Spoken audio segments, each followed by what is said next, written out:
car ce n'est pas par une volonté d'homme qu'une prophétie a jamais été apportée, mais c'est poussé par le Saint-Esprit que des hommes ont parlé de la part de Dieu.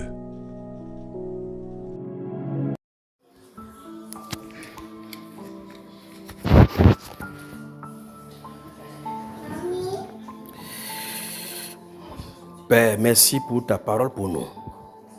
Merci pour l'intimité. Merci pour ton enseignement. Merci, Père de gloire, pour ce que tu fais. Seigneur, tu ne veux pas que tes enfants soient en dérision. Et tu nous conduis, ô Père, par ta parole, afin que nous marchions comme toi tu veux. Et j'ai pris, Dieu de gloire, que ceux-ci et tous ceux qui sont à l'étranger, partout, ô Père, qui voudront mettre en parole, en pratique, ô Dieu de gloire, l'intimité. Tu as dit que tu les y attends. Et ce n'est que toi seul, ô Père, qui peut nous conduire. Je te prie de nous donner la force d'agir et de marcher selon ta parole. Bénis, ô Père de gloire, l'esprit de tous ceux qui viendront à toi. Bénis, Père de gloire, tes enfants. Bénis, Père de gloire, je prie au Dieu de gloire que tu signales ta présence dans le lieu d'intimité. Et que tu leur répondes, Père de gloire, afin que notre joie soit parfaite. Que ton nom seul soit élevé. Que ton nom seul soit glorifié. Que ton nom seul soit magnifié. Alléluia, alléluia, alléluia. Demandez-lui la force de vous amener dans l'intimité. Demandez-lui parce que par vous-même, vous ne pouvez pas.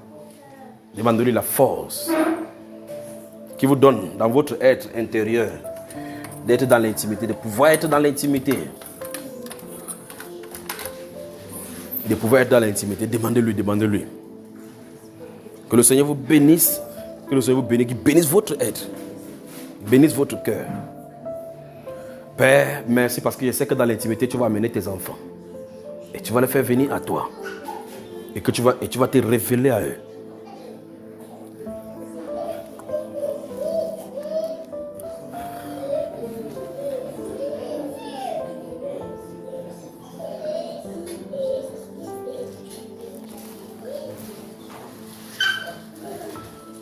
Que Dieu vous bénisse les frères. Que Dieu vous bénisse. Si vous avez fini, vous pouvez vous asseoir. Qu'il vous bénisse, qu'il vous bénisse. Tout ce que je peux dire, c'est heureux vos oreilles qui entendent ça. Je peux le dire tout simplement. Avant de finir dans ce chapitre-là, pour entamer, suivez les enfants qui sont en train de jouer là, pour que ça soit concentré. Je veux qu'on lise 2 ou 3 passages concernant cela, d'accord?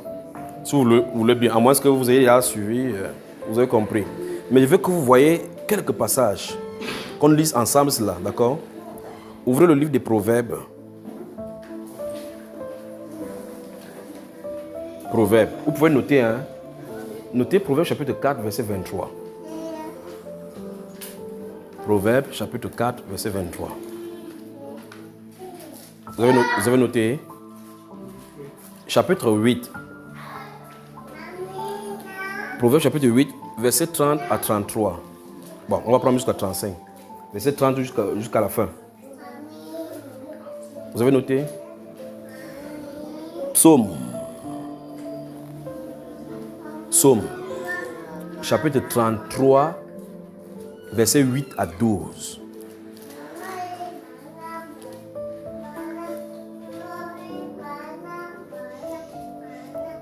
Psaume. Qu'est-ce que tu as noté ici, mon cher? Ça, c'est quoi ça? Psaume 8. C'est quoi? Non, j'ai dit chapitre 33. Tu vois, on se rend de lire là, après tu vas lire que c'est. Qu'est-ce qu'il a dit? Chapitre 33, verset 8 à 12. C'est bon. Psaume chapitre 27. Psaume chapitre 27, verset 8. Vous y êtes? Proverbe. J'ai dit Psaume chapitre 27, verset 8. Proverbe, chapitre 23, verset 28.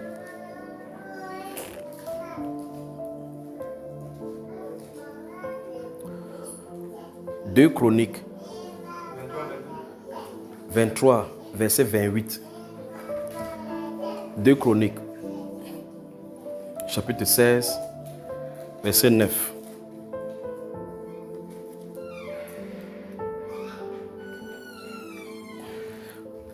Jérémie, chapitre 29. Jérémie, chapitre 29. Il y a dit 2 Chroniques, chapitre 16, verset 9. Jérémie chapitre 29, verset 11 à 14.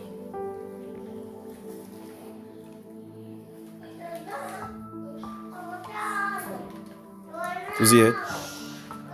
Chapitre 33, verset 3 de Jérémie toujours. Faites l'effort que les enfants ne parlent pas. Je crois qu'ils ont faim. Donnez-leur quelque chose, que la bouche soit occupée. Jérémie chapitre 33, verset 3.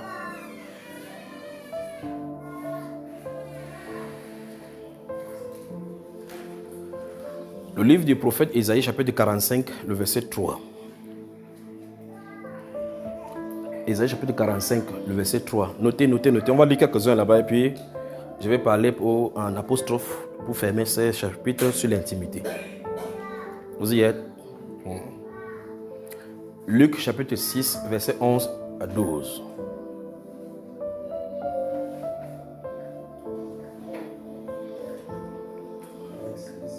Colossiens chapitre 3, verset 1 à 3. Colossiens chapitre 3, verset 1 à 3.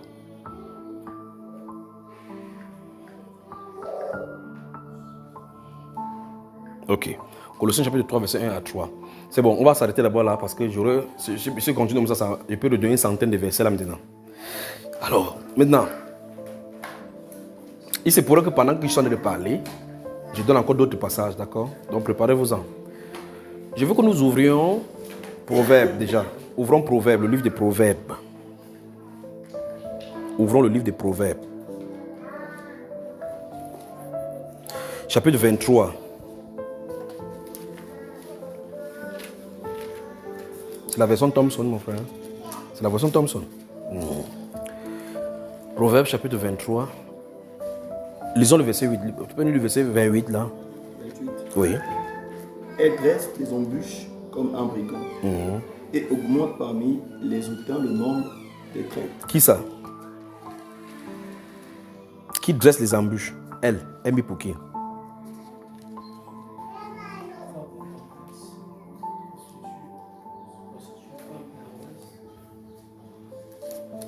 Regarde le verset 27, mon frère, tu vas le voir. Car c'est la prostituée, elle est une fosse profonde. Très bien, la prostituée.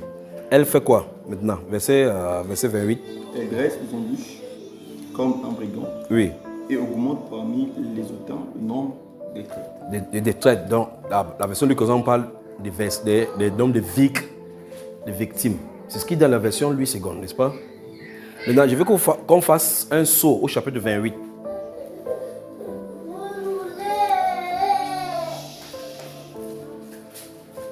Vous êtes au chapitre 28. Je suis hier. Le verset 26. C'est lui. Celui qui a confiance en son propre cœur est un insensé. Très bien. Celui qui a confiance en son propre cœur est un insensé. Ceci veut dire automatiquement que l'homme naturel est un insensé. Parce que l'homme naturel vit selon les pensées de son cœur. Or, son propre cœur le conduit sur des voies tortueuses. Et dans le livre de Jérémie, chapitre 13, verset 9, la Bible déclare que le cœur de l'homme est méchant et tortueux par-dessus toute autre chose. Méchant, tortueuse.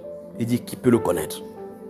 Et ici, il dit celui qui a confiance à ce cœur-là est un insensé. Donc, la Bible dit l'homme naturel est un insensé. Ça veut dire que si tu vis ta vie naturellement, tu marches comme un insensé. Vous me suivez? Maintenant, faisons un apostrophe maintenant encore dans le chapitre 4. Chapitre 4, rentrons au chapitre 4, verset 23. Chapitre 4, verset 23. Oui, là, vous avez noté ça aujourd'hui. Garde ton cœur plus que toute autre chose, Oui. car de lui viennent les sources de la vie. Tu as vu ça?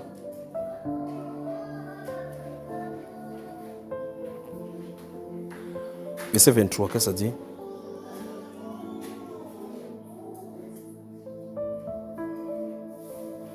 C'est ça. Allons-y. Toute autre chose. Il ne faut pas oublier toute autre.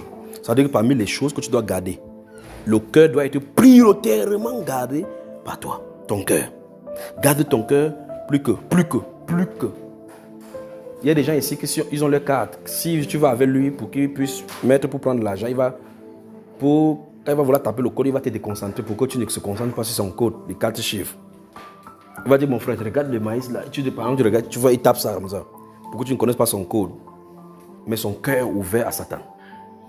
Or, ce qu'il faut garder, c'est que n'est pas le code de la banque. C'est le cœur. Oui, mon cher. C'est ça le problème. C'est pour ça que nous sommes là sur la terre. Parce qu'il dit ici, garde ton cœur plus que toute autre chose. Car de lui viennent toutes les sources. Donc, de là découlent toutes les sources de la vie.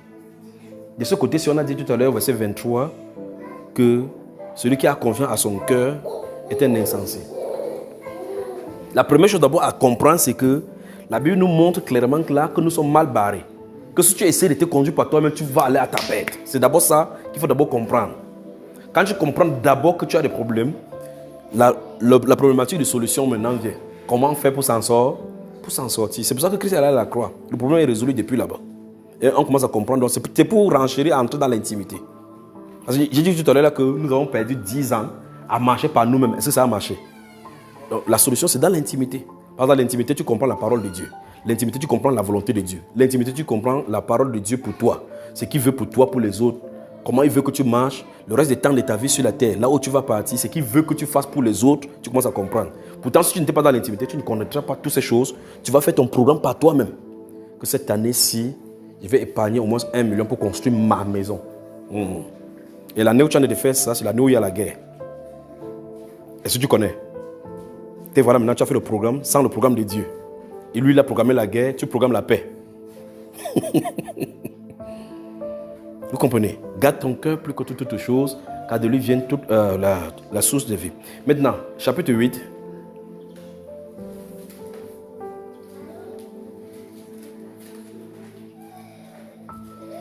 Vous y êtes? Frère Théba, à partir du verset 30.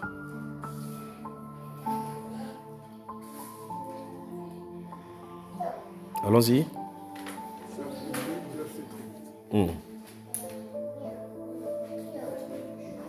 Chapitre 8. Allons-y alors. J'étais à l'œuvre auprès de lui et je faisais tous les jours ses délices, jouant sans cesse en sa présence. Proverbe 8. Oui. Chapitre 30. Verset 30. Allons-y. Proverbe 8, verset 30. J'étais à l'œuvre. Oui, lis. Quand je continue. Oui. J'étais à l'œuvre auprès de lui et je faisais tous les jours ses délices, jouant sans cesse en sa présence, jouant sur le globe de sa terre et trouvant mon bonheur parmi les fils de l'homme. Et maintenant, mes fils, écoutez-moi. Stop. Vous avez entendu? Il va falloir qu'on puisse l'écouter. Le Seigneur veut nous montrer qu'il est plus ancien que votre terre là. La terre que tu dis que tu connais, que tu es sur la terre. Oh, il est à Brazzaville, là-bas, il a joué partout ici.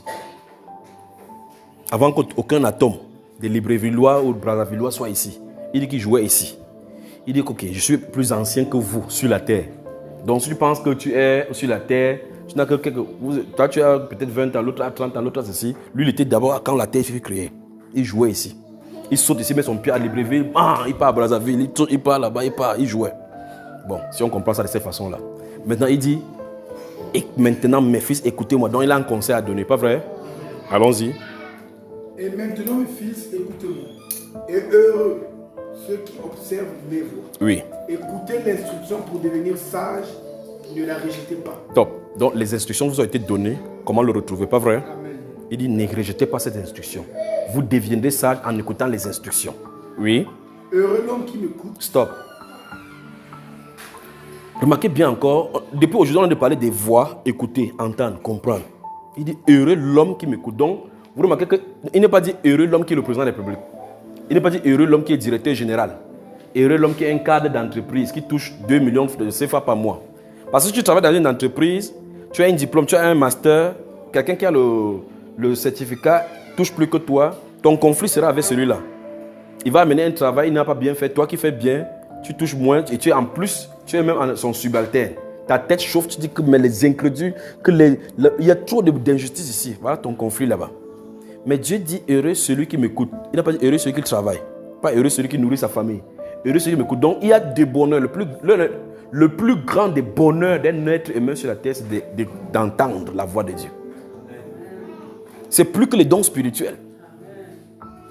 C'est quand même terrible. Vous comprenez ce que je veux dire? Dons spirituels des prophéties, des guérisons, de n'importe quoi, le plus grand, c'est écouter la voix de Dieu. Parce que la voix de Dieu donne la direction. Le don spirituel ne donne pas la direction. Tu vas prier pour quelqu'un, il va être guéri. Après, il sort là. Vous connaissez l'histoire, j'ai raconté une histoire d'un monsieur qui était là en train de voir. Il se plaignait comment Dieu, il y a tellement d'injustice sur la terre.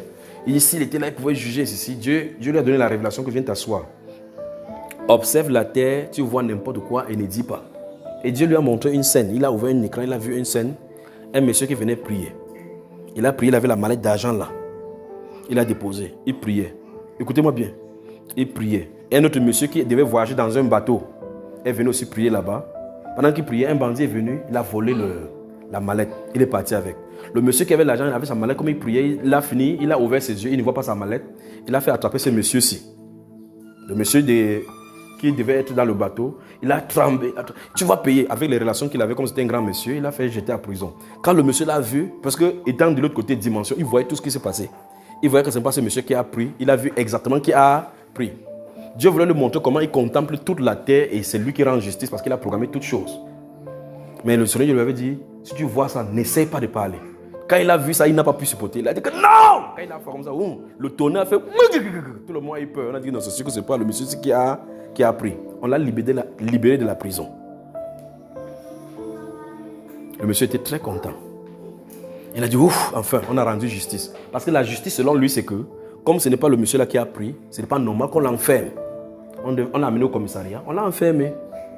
Dieu l'a regardé, il dit, tu es content? Il dit, oui, on l'a libéré, on a rendu justice. Il dit, ok, maintenant, suivez le monsieur que tu as libéré. Il a suivi maintenant, l'écran s'ouvre. Le monsieur part, le bateau qu'il a, il entre dans le bateau. Le bateau arrive en route, ça noie, il meurt. Le monsieur fait, hey, qu'est-ce que j'ai fait? Il dit, justement, c'est pour cela que j'ai permis qu'on l'arrête, on le met en prison. On l'arrête pour que le temps qu'on le met en prison, le bateau se noie, il ne meurt pas. Mais tu l'as libéré, tu l'as tué. Il a fait comme ça. Oh. Il dit, Seigneur, prends ton trône, prends ton jugement. Dis à quelqu'un que Dieu est infiniment grand. Et il est le juste juge. Très bien. Pour le monsieur, son jugement s'arrêtait au niveau de la libération. Parce que la justice de l'homme, la colère de l'homme ne peut pas accomplir la justice de Dieu. Pour l'homme, on peut voir ça comme une injustice. Oui, ce n'est pas lui qui a pris. C'est injuste qu'on enferme. Mais c'est mieux qu'on enferme au lieu qu'il meure. Il a libéré, il a tué. Par sa libération, il a tué. Ça veut dire que notre jugement peut être faussé par les données que nous avons comme en renseignement. Mais Dieu a toute voie de renseignement. Dans Proverbe chapitre 14, verset 2, il dit, telle voie paraît droite à un homme, mais son issue, c'est la mort. Celui-ci a pensé que non, parce que la voie droite, la voie de la justice, c'est qu'on puisse le prendre. On le laisse, c'est pas lui qui a... On prend le vrai voleur. Mais maintenant, il a libéré celui-là, il est là-bas. Mais pourtant, il avait été accusé injustement. Vous suivez, frère? Alors, ceci nous donne que, comme on ne connaît pas les voies et les injustices qui peuvent se passer, n'importe quoi qui peut se passer, il faut qu'on fasse quoi? On retourne tout entre les mains du Seigneur. Donc ce que tu peux comprendre comme étant injuste peut ne pas être l'injustice. Un temps de retraite de Dieu pour te bloquer pour que quelque chose ne t'arrive pas. Or, quand tu commences à comprendre dans l'intimité les voies du Seigneur, tu commences à lui rendre grâce pour toutes choses. Comme je dis souvent dans les enseignements. Oh Seigneur, pourquoi ça m'arrive? Pourquoi ça m'arrive? Pourquoi mon père est mort? Mon père est mort alors que j'avais tout. C'est mon tout. Tu dis, ah bon? Il te montre ce que ton père ferait s'il était debout. Il dit oui. Dieu ouvre le pan du vêtement. Par rapport au plan qu'il a pour toi, voici le plan. Je voulais que ton père meure, que tu sois serviteur, que tu sois libre pour le servir. Il dit, ok, je te mets ton père vivant. Tu vois, ton père que tu considères bon, non? Oui. Il montre comment son père va. Un jour, il marche en route, il perd toute son entreprise par une suite d'injustice. Et il rencontre quelqu'un qui était un ancien camarade de classe. L'ancien camarade de classe le met dans la loge. On dit, vends ton fils, c'est toi qu'on vend. Il dit, c'est pour cela qu'il est tué vite pour qu'il ne te vende pas. Tu dis, Seigneur, merci de l'avoir tué. Merci de l'avoir tué. Merci de l'avoir tué. Pas vrai? Maintenant, parce que tu as vu la fin que ton père devait te réserver, tu commences à rendre grâce à Dieu. Dis à quelqu'un, rends grâce à Dieu pour toutes choses. N'essaie pas de lui poser la question que Seigneur, pourquoi tu as fait? Il n'est pas là pour te donner des explications.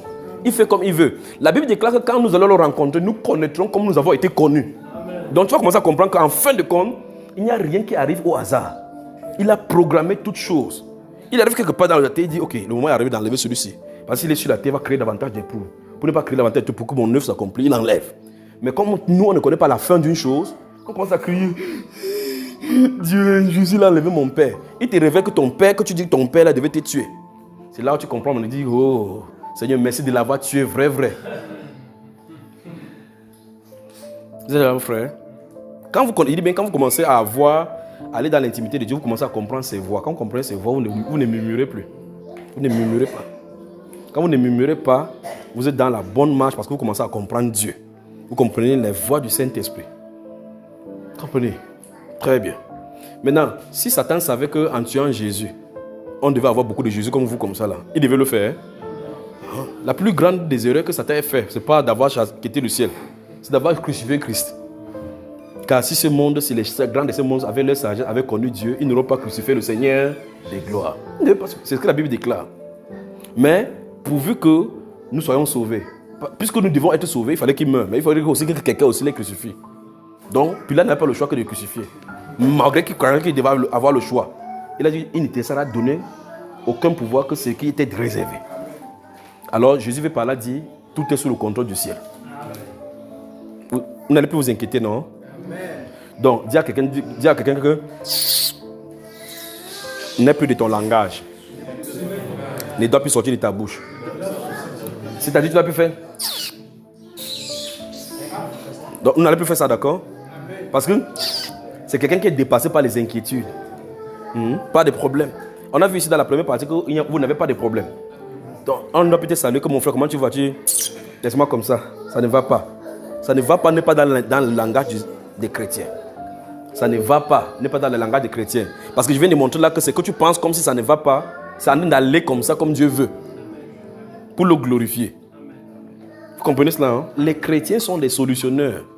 Ils ne tâtonnent pas, ils donnent la solution. Quand vous allumez la lumière ne dit pas que je vais où pour éclairer les ténèbres. Ça éclaire les ténèbres. Quand vous mettez le sel dans la nourriture, dès que c'est entré, vous faites comme ça. Vous savez juste que le sel est là. Le sel ne dit pas que j'ai brillé, il faut qu'il est sale. Non. Elle connaît où elle est salée. Regarde, quelqu'un dit sois un solutionneur. Pas un murmureur. Pas un plaigneur. Pas un plaignant. Pas un plaigneur. La Bible déclare que ce sont ceux qui se plaignent de leur sort. Les chrétiens ne se plaignent pas de leur sort. Homme taré et souillé. Vous comprenez ce que la Bible a, hein? Si tu fais comme ça, la Bible va t'insulter. Elle insulte les gens. Alors nous devons faire confiance au Seigneur. Le problème, c'est qu'il y a des voix dans nos cœurs qui sont tracées, qui ne sont pas les voix du Seigneur. Il dit donc que ce cœur-là est méchant. Ce cœur est mauvais. Ici, il dit que heureux celui qui m'écoute. Donc c'est écouter Dieu qui est la plus grande des révélations sur le plan humain. L'intimité, dans l'intimité, on va donc apprendre à écouter le Seigneur. Ceci veut dire, dans l'intimité, comme je disais à la première partie, dans l'intimité, on va pour écouter le Seigneur, pas pour se plaindre. On va pour entendre ce qu'il a dit, parce que tu as eu tout le temps de te plaindre. Maintenant, reste tranquille. Dis à quelqu'un que va dans l'intimité pour rester tranquille et attendre. Tu t'es beaucoup plaint. Va maintenant entendre. Très bien. Donc, si tu as 40 ans et que tu as eu 40 ans de plainte, patiente au moins, même c'est 20 ans de silence dans l'intimité. Alors, il dit heureux ceux qui m'écoutent, car heureux l'homme qui m'écoute, il m'écoute, qui veille chaque vendredi soir, chaque jour, qui veille chaque samedi soir, chaque 2 semaines, qui veille chaque fête de Noël. Souligné.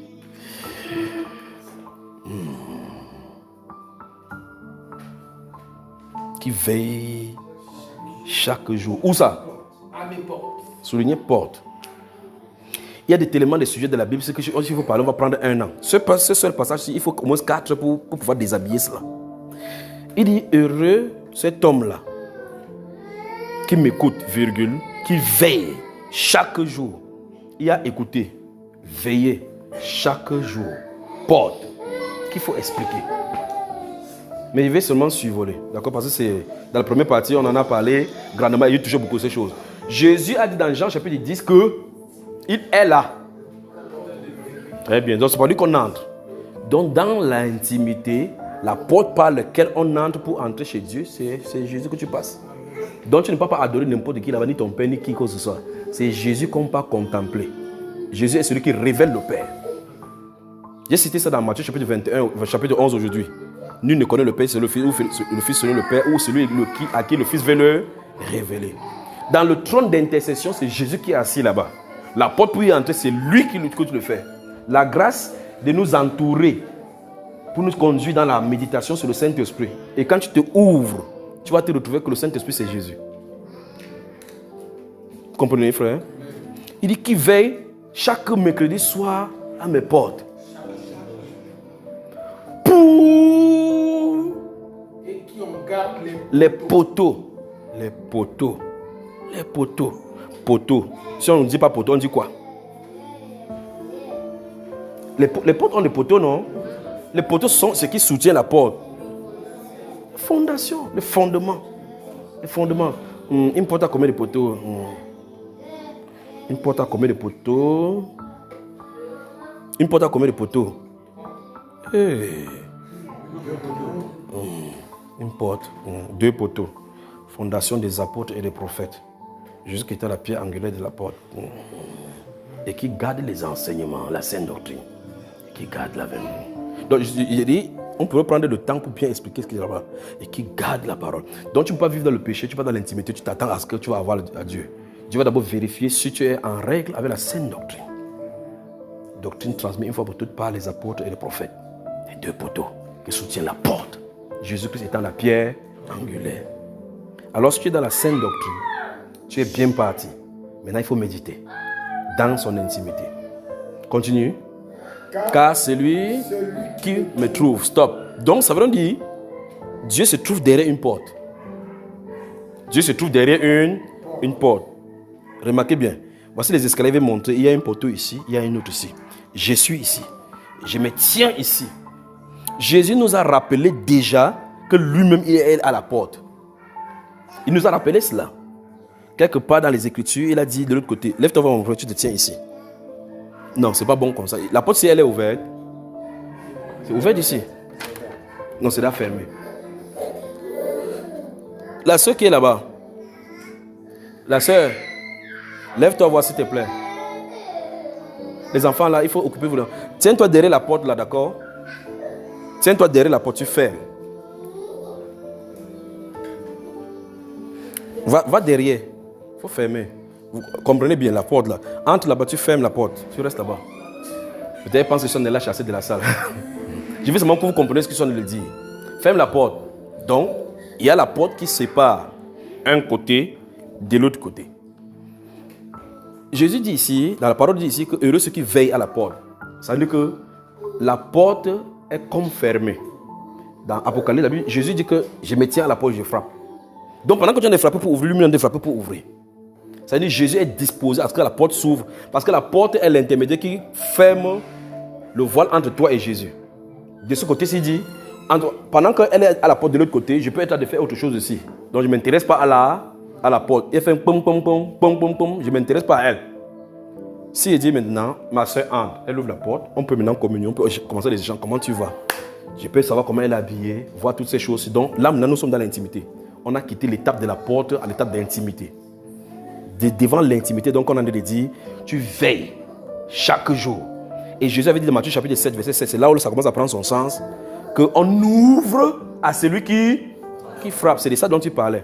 On prend seulement ça pour aller demander le maïs, demander les enfants, demander ceci. Pourtant, il en a parlé de l'intimité. Dans Jean chapitre 14, il dit, j'entrerai chez lui, je souperai avec lui et lui avec moi. Nous viendrons à lui et nous ferons notre demeure chez lui. Donc quand il y a la communion et l'intimité, la personne devient le tabernacle vivant et permanent des oracles du Seigneur. Et donc Dieu dit ici qu'il y a une porte. Tu dois veiller à ce que cette porte soit ouverte. Donc l'intimité, dans l'intimité, tu dois veiller jusqu'à ce que tu vois qu'il y a une transition qui a eu lieu. Il y a une relation qui a été établie dans cette intimité. La porte doit s'ouvrir. Ne commencez pas après une semaine, vous dites non, depuis que je suis là, rien ne se passe. Ce n'est pas toi qui fixes les temps. Celui qui contrôle le temps, quand il va te parler, rien n'aura plus sur la terre de sens pour toi. Tu vas chaque fois toi-même décider d'aller là-bas parce que tu désires entendre sa voix. Parce que la voix du Seigneur, si le Seigneur dit seulement et tu entends, ça restaure ton âme. Juste ça. Tous ceux qui sont conduits par l'Esprit de Dieu sont fils de Dieu. L'Esprit lui-même rend témoignage à notre esprit que nous sommes enfants de Dieu. Quelque chose doit te parler à l'intérieur que s'il dit « Mon fils, tes voix me plaisent », c'est terminé. Tes voix me plaisent veut dire que tu as la vie éternelle, que tu seras à côté de moi. Tu vas communier avec moi. Avec ça, cette assurance-là, qui peut encore te faire quoi sur la terre? Maintenant, si tu marches comme ça, j'ai l'argent, un de ces jours, quelque chose te dit, ok, si tu meurs, tu vas aller au paradis, te voilà dans l'incertitude, malgré l'abondance sur la terre. Et on va te voir quand tu vas sortir dans l'intimité, tu vas commencer à chanter, j'ai la joie dans mon cœur. Un voisin te regarde, il dit, mais celui-ci n'a pas mangé depuis hier, qu'est-ce qui lui rend la joie? Cette joie-ci, on n'achète pas ça. Dis à quelqu'un, cherche l'intimité. Reste devant la porte. Veille jour après jour. Jusqu'à ce que celui qui est là-bas ouvre. Très bien. Dans Actes des Apôtres, chapitre 17, il a dit, en parlant aux Grecs, il dit que chaque jour, Dieu a voulu qu'on le cherche en tâtonnant. Il cherche la porte, comment faire pour sortir? Il dit bien qu'il ne soit pas là. Et la Bible déclare dans ce livre des Proverbes, dans ce livre d'Ésaïe, que notre Dieu est un Dieu qui se cache. Il se cache, donc il joue au cache-cache. Tu fais comme ça, Dieu, il dit, mais voici. Tu fais comme ça, il fait ça. Après, il rit. Dieu veut jouer avec nous dans l'intimité. Comme ça, là. Tu te fâches, tu pars, vous n'allez plus jouer. Comprenez ça? Mais la Bible déclare que bien qu'il ne soit pas loin de chacun de nous. Donc Dieu est là dans l'intimité. Voici, je me tiens à la porte et j'attends. Si quelqu'un entend ma voix, ou rien, une fois de plus, entend ma... C'est l'heure de la communion avec le Seigneur dans l'intimité. Voilà sa voix. Alors, reste là jusqu'à ce que la porte soit ouverte. Il dit qu'on ouvre à celui qui frappe. On ne frappe pas seulement. On frappe en insistant. Il faut frapper en insistant. Il a dit ça dans Luc chapitre 11. Un ami qui a un voisin qui est venu. Il va dans là-bas, oh, donne-moi le pain parce que j'ai des amis qui sont venus. Pom, pom, pom. Il dit, c'est quoi? Je veux le pain. Il dit, non, on dort. Si tu pars, tu auras le pain. Il a reste là jusqu'à ce qu'il ouvre. Il dit que celui va se lever, pas parce qu'il est son ami, mais à cause de l'importunité. Adorer Dieu dans l'importunité. Seigneur, tu es grand, tu es bon. Je te vois venir. Attendons, on va 4 jours. Seigneur, tu es grand. Le frère Junior dit qu'il va me donner telle chose. Ne faites pas comme ça. Ne faites pas le calcul. Parce qu'il est au-delà, il connaît toutes ces choses. N'allez pas dans l'intimité si vous n'êtes pas sûr que vous aimez le Seigneur. Vous sortirez frustré. Parce que vous allez pour l'adorer. L'adorer, ça ne veut pas dire que vous allez l'adorer en suivant s'il a résolu le problème. Non, non, non, non. Il se peut que vous êtes son ami comme Lazare, vous mourrez de fièvre. Voici ton ami Lazare, celui que tu aimes. Il est malade. Et ça fait quoi? Vous avez lu ça dans la Bible? Si c'était vous aujourd'hui, vous devez dire que s'il ne me soigne pas, c'est fini. L'amitié est finie comme ça. Il reste dans le truc. Ce qu'il veut dire, c'est qu'il meurt même. C'est ce que Jésus voulait dire, non? Finalement, il est mort. Il dit, ok, c'est bon. Il est mort. Il est arrivé à cette étape. Il dit, ok, je m'en veux le montrer que je suis Seigneur. Donc, ils peuvent te laisser, tu meurs. Même son ami étant comme ça, étant l'autre Lazare était même mort dehors, étant mendiant. Il est mort, il s'est retrouvé au frère. Au sein d'Abraham. Donc, votre relation à l'intérieur importe par rapport à votre relation extérieure. Alors, restez dans l'intimité, aimez le Seigneur. Il dit, heureux celui qui veille chaque jour pour en garder les poteaux. Continuons. Car celui qui me trouve a trouvé... Celui qui me trouve a trouvé la vie. Stop. Puisque lui, il est Jésus, la vie éternelle. Et il obtient la faveur de l'Éternel. La faveur de l'Éternel. Donc, ça veut dire que quand vous allez dans l'intimité, vous sortez avec les faveurs. Donc, regardez, voici le lieu d'intimité. Le lieu d'intimité, c'est le lieu d'obtention des faveurs. Maintenant, tu es diplômé, tu as des choses, tu pars chercher des relations humaines. La Bible déclare que heureux ceux qui se confient à Dieu. Ne vous confiez pas au grand, dans le nez duquel il y a que les souffles. On les enlève, c'est terminé. Oh, j'ai tes relations là-bas, fais comme ça pour moi, fais comme ça pour moi. Et puis, il y a une onction sur toi qui empêche les gens de t'aider. Comment tu vas faire pour qu'on t'aide? Maintenant, quand tu pars là-bas, tu restes ici devant. La Bible déclare que sur la tête des justes, il y a des bénédictions. Mais il faut que ça descende. On a dit sur la tête, on n'a pas dit c'est sur lui. Sur sa tête. Il faut maintenant que ça descende dans sa vie pour que tu sois béni. Et donc, à l'intérieur, tu supportes la grâce de Dieu. Quand tu sors, tu as la faveur. Quand Esther allait dans l'intimité, elle a eu la faveur du roi Assuérus, alors que ce n'était pas le temps. Elle n'avait pas le droit. Donc, on a violé toutes les lois de cette contrée-là à cause de la faveur de Dieu. Elle n'avait pas la faveur de Dieu. Elle n'avait pas la faveur du roi. Ce n'était pas son temps pour entrer dans la présence du roi. La loi dit que si tu entres sans ton temps, on va te tuer, qui que tu sois. Mais Dieu a fait changer cette loi-là à cause d'elle. Pourquoi? Elle a trouvé grâce devant Dieu. Elle est où? Dans l'intimité. 3 jours, dans le jeûne. Elle est sortie avec la faveur. Même si elle partait vers le roi, elle disait que c'est un roi, on veut tuer mon peuple. Tu vois, elle a consulté l'homme pour le faire. Le roi dit que je n'ai pas de problème. Je n'ai pas de problème avec ton peuple. Comme le décret est sorti, je ne peux rien. la loi des maîtres et des pères, c'est immuable. Quand on dit, c'est inchangé. Mais là, quand elle est sortie devant le roi du ciel, le roi humain a fléchi le genou. Jusqu'à dire que même si c'est mon roi, la moitié du royaume te donne, il est prêt à donner ça à la femme. Il ne sait pas ce qu'il lui prend. C'est quoi? La faveur de Dieu. Donc, trouver Jésus, c'est trouver la vie. Et rester en intimité avec lui, tu obtiens la faveur. Ce que tu peux faire et tu veux faire avec la force humaine, ça vient tout naturellement. Tout naturellement. Mais celui qui pêche contre moi... Mais celui qui pêche contre moi a son âme. Nuit. Celui qui pêche contre moi nuit à son âme. Nuit à son âme. Donc si tu pêches contre lui, ça ne fait rien à Dieu. Ça ne peut rien changer là-bas. C'est toujours toi qui vas bientôt venir encore pour te repentir et pleurer. Il ne pleurera pas. Pas vrai, frère? Et ça va te créer des problèmes. Les démons vont encore te poursuivre. Tu vas encore recommencer le processus. Donc dis à quelqu'un, vis dans la sainteté. Au niveau où tu es parvenu. Ne rentre plus. Parce que si 6 000 démons sont sortis, il y aura 32 000 qui vont t'attendre. Si tu n'as pas eu de force contre 6 000 démons, auras-tu de la force contre 32 000? Comprenez? Donc ça veut dire que ne rentrons plus. Avançons. L'étape, c'est une étape où ça passe ou ça casse. Et ça va sauf que passer. Ça ne doit pas casser. On a cassé derrière, on a passé. Maintenant, ça va casser pour passer. On va connaître Dieu dans sa divinité. Vous avez compris, n'est-ce pas? Psaume chapitre 27.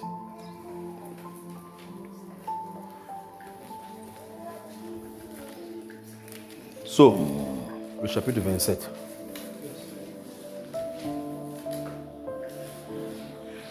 Mon cœur dit de ta part, cherche ma face. Je cherche ta face, ô Éternel. Très bien. Donc voici quelqu'un qui reste son cœur en train de parler.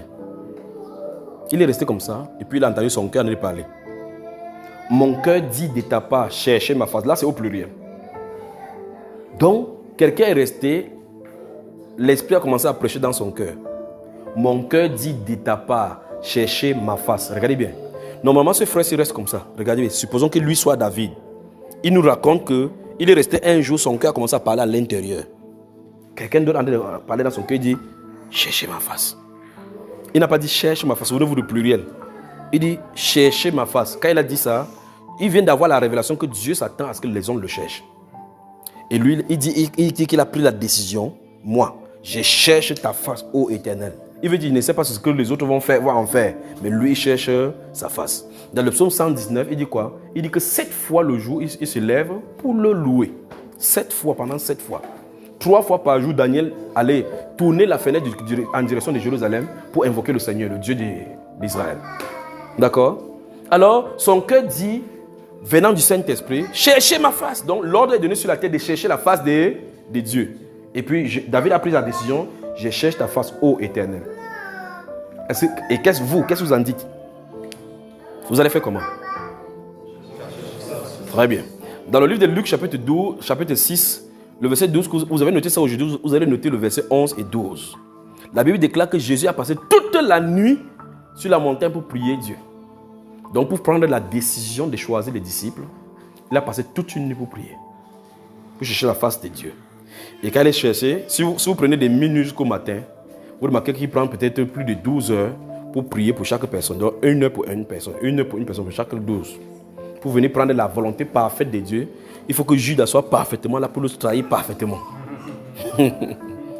C'est pas ça, frère? Que Dieu vous bénisse.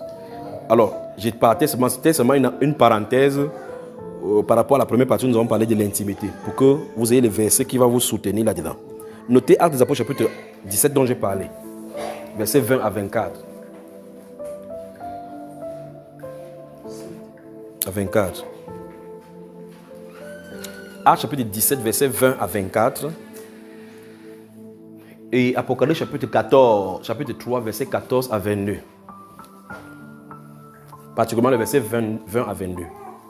Apocalypse chapitre 3, versets 20 à 22, vous serez utiles. C'est là où j'ai parlé. Et Matthieu chapitre 7, le verset 7. Vous avez noté? Luc chapitre 11, verset 1 à 13. Comment les Brazzavillois sont calmes comme ça? Vous n'êtes pas content? Hein? Ou bien vous êtes seulement content quand on fait le bruit. Ah, Seigneur, Seigneur, tu me chauffes. Il y a un temps pour chauffer, un temps pour entendre. Un temps pour entendre, un temps pour écouter. Un temps pour écouter, un temps pour placer les requêtes. Vous voyez qu'on est toujours dans le processus d'apprendre à le connaître, n'est-ce pas? Et puis l'expérimenter. Alors dans jeudi, Luc chapitre 11, verset 1 à 13.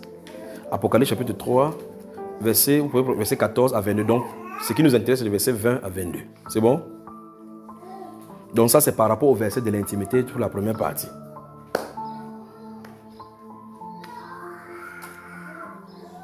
Ce qu'on va faire, c'est que comme je vous vois là, je vous donne 15 minutes de repos, de temps. Vous prenez de l'air. D'accord? Et on revient, je parle d'autres choses encore concernant le Saint-Esprit. On est d'accord? Que Dieu vous bénisse. À tout à l'heure. À tout à l'heure, d'accord? À tout à l'heure. Tout à l'heure. Tout à l'heure. Ouais, ma femme, je ne sais pas où ma femme est partie. Ou bien elle m'a abandonné ici, je ne sais pas. Peut-être ma femme a pris l'avion, elle est rentrée au Cameroun.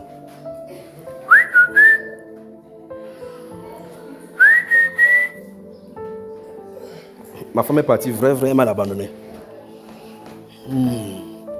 Que le Seigneur vous bénisse. Alors, sortez alors, on prenait de l'air. Parce que si vous voyez, si vous voulez encore parler. Sortez, vous prenez de l'air. Les bras à la villoire.